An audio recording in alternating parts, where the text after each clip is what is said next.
Episode 5. He sets me down on the massive trunk of a fallen tree, and I let myself look at him again, properly taking in the sight this time.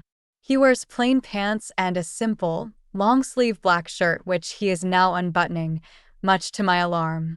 "It's a full night's run to Rover territory from here," he says plainly, and my eyes widen as I glance back up to meet his gaze. The Bane Pack is located on the western side of a mountain range known as Silvertooth Peaks. These highlands are all shifter territory. While I know there are a handful of other packs that occupy the area, my understanding of the politics and borders between them is limited at best. The confusion must be evident from my expression because Tristan smiles dryly and explains, "Rovers. It's the name of my pack. Rovers. It is a kinder word than rogues or rejects." I have a vague recollection of Viktor mentioning the rival pack of lone wolves, castaways, and vagabonds. I'll either fit right in or get torn to ribbons by them. The former seems more likely, considering the little I've heard about them paints a rather vagrant and vicious picture. My uncle called Tristan my new master, and I know better than to think of my life as my own. I belong to one alpha, and now I've been given to another. Will I be a servant to these rovers, just as I was to the Bane Pack? Or, worse? If you shift into your wolf form, can you walk? Tristan asks, pulling me away from my grim thoughts. He nods toward my ankle before taking off his shirt. My cheeks burn as I avert my eyes. Will you be able to run? I will not. But that has little to do with my injury. I've never manifested a wolf form, so shifting is entirely out of the question. I do not want to imagine what this strange new alpha will do if he finds out he's been saddled with a defective mate. I also do not trust myself to lie to him, not when those cat-like golden eyes of his are peering into mine with an intensity that could pierce right through me. I bite my lower lip and shake my head no, not a lie, just not the whole truth. Tristan sighs, surveying me as I wrap my arms around myself, curling into a little ball. I can feel his gaze roaming over me as he unbuttons his trousers, and I realize he must have stolen the clothes from my pack when he arrived at the celebration. With unpaved roads and the rugged terrain of the mountains, it was probably easier to make the journey as a wolf than in a car. But even with enhanced strength and speed, it probably took him all day to run across the territories and reach us.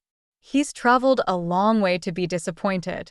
"Then I'll take you," he says plainly, and before I can ask what he means, he transforms before me. He shifts in a matter of seconds, his wolf tearing through him like a burst of ancient, feral power. My lips part in surprise as I look at him. He is larger than any wolf I've ever seen in my pack, his fur a warm honey brown with flecks of auburn and black. He dips his head, watching me expectantly, ears slicked back with predatory attention. It takes me a few seconds to realize I'm expected to climb onto his back. Slowly, I unfurl myself from where I'm sitting on the trunk, taking a few hesitant steps toward him. My ankle aches where I twisted it when Oscar shoved me, but I barely register it. He is massive, at least 4 or 5 feet tall at the shoulders, and strong as a bull. As I approach, the wolf lowers himself in an elegant sort of bow. It is one of the strangest scenes I've ever witnessed, let alone been a part of. It's a surreal sensation to have a creature so wild and powerful bow before me, like a mountain bowing to a gentle breeze.